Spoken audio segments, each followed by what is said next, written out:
In this chapter, we hear of one of the most extraordinary miracles done by the Prophet Muhammad, upon whom be peace. And I continue reading from Muhammad, his life based on the earliest sources, by Martin Lings, the 23rd chapter entitled Wonderment and Hope. The young and the less successful did not by any means all accept the divine message forthwith. But at least complacency had not blocked their hearing against the sharpness and vehemence of the summons, which had broken upon their little world as with the notes of a clarion. The voice that Uthman had heard crying in the desert, "Sleepers, awake!" was akin to the message itself, and for those who now accepted the message, it was indeed as if they had awakened from a sleep and had entered upon a new life. The disbeliever's attitude, past and present, was summed up in the words we read in the Quran, "There is naught but the life of this world, and we shall not be raised." To this came the divine answers, again in the Quran, "Not in play did we create the heavens and the earth, and all that is between them. And deem ye that we did but create you in vain, and you shall not be brought back unto us?" For those in whom disbelief had not crystallized, these words rang with truth. And so it was with the revelation as a whole, which described itself as being a light and having in itself the power to guide. A parallel imperative cause for accepting the message was the messenger himself, a man who was, they were certain, too full of truth to deceive and too full of wisdom to be self-deceived.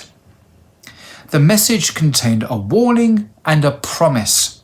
The warning impelled them to take action, and the promise filled them with joy. The Quran says, "Verily those who say, 'Our Lord is God,' and who then follow straight his path, on them descend the angels, saying, 'Fear not nor grieve, but hearken to good tidings of paradise which you are promised. We are your protecting friends in this lower life, and in the hereafter, wherein you shall be given that which your souls long for, that which you pray for, in bounty from him who is all forgiving, all merciful." Another of the many verses about paradise which had now been revealed was one which spoke of, quote, "the garden of immortality, which is promised to the pious." Of this it is said, "For them therein is that which they desire, for ever and ever, a promise that thy Lord hath bound himself to fulfill."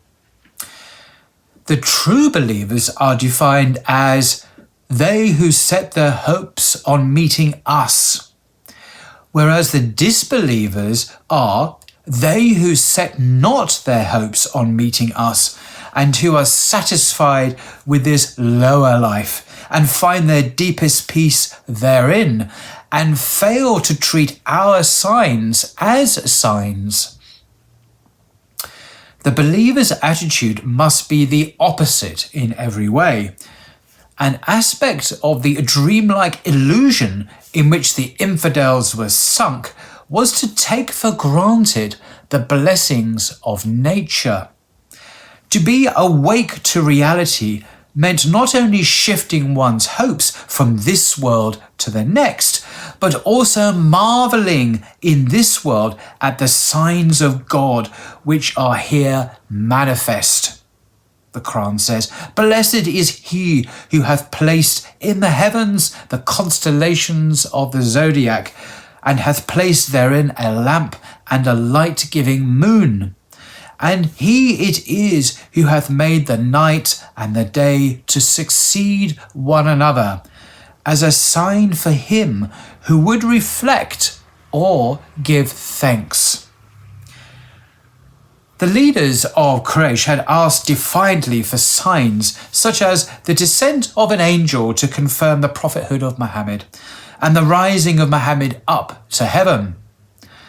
On one occasion, a night of the full moon, not long after it had risen, when it was to be seen hanging in the sky above Mount Hira, a body of disbelievers approached the Prophet and asked him to split the moon in two as a sign that he was indeed the messenger of God.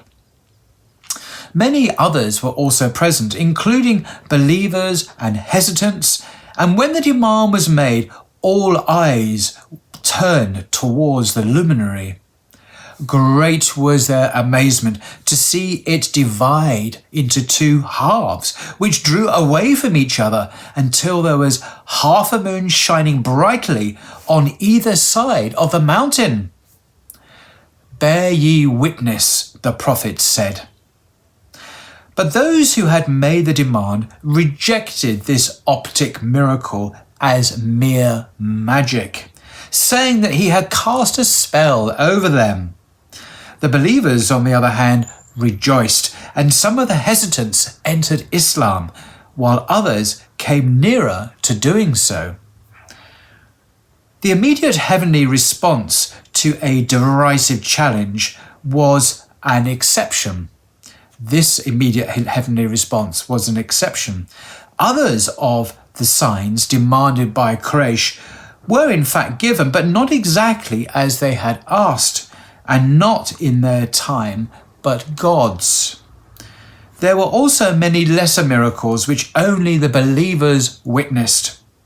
But such wonders were never allowed to stand in the center, for the revealed book itself was the central miracle of the divine intervention now taking place, just as Christ had been the central miracle of the preceding intervention. According to the Quran, Jesus is both messenger of God and also his word which he cast unto Mary, and a spirit from him. And as it had been with the word made flesh, so now, analogously, it was through the divine presence in this world of the word made book that Islam was a religion in the true sense of bond or link with the hereafter.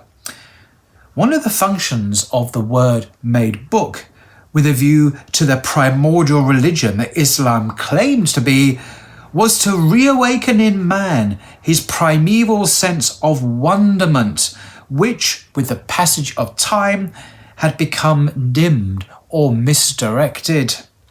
Therefore, when Quraysh asked for marvels, the Quran's main response is to point to those which they have always had before their eyes without seeing the wonder of them. The Quran says, "Will they not behold the camels, how they are created, and the firmament, how it is raised aloft, and the mountains, how they are established, and the earth, how it is spread?" The wonderment and hope demanded of the believer are both attitudes of return to God.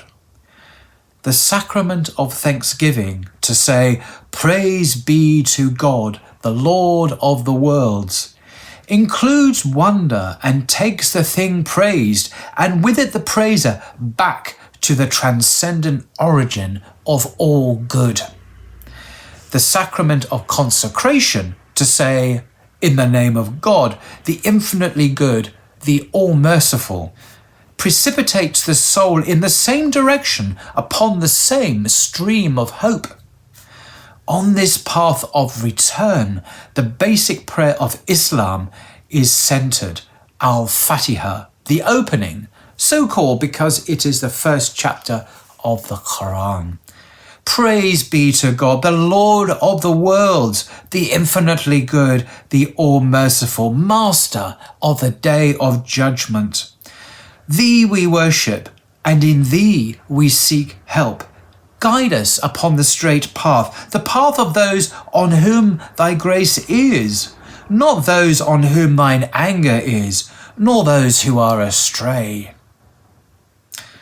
Also basic as a perfect and concentrated expression of the doctrine of Islam is Surat al-Ikhlas, the chapter of sincerity, which is placed at the end of the Quran, the last surah but two, and which was revealed when an idolater asked the Prophet to describe his Lord. Say, He, God, is one. God, the self-sufficient, besought of all. He begetteth not, nor is begotten, and none is like him. And that's the end of chapter 23. Extraordinary story. Wonderment and hope from Martin Ling's Seerah of the Prophet, upon whom be peace. Till next time.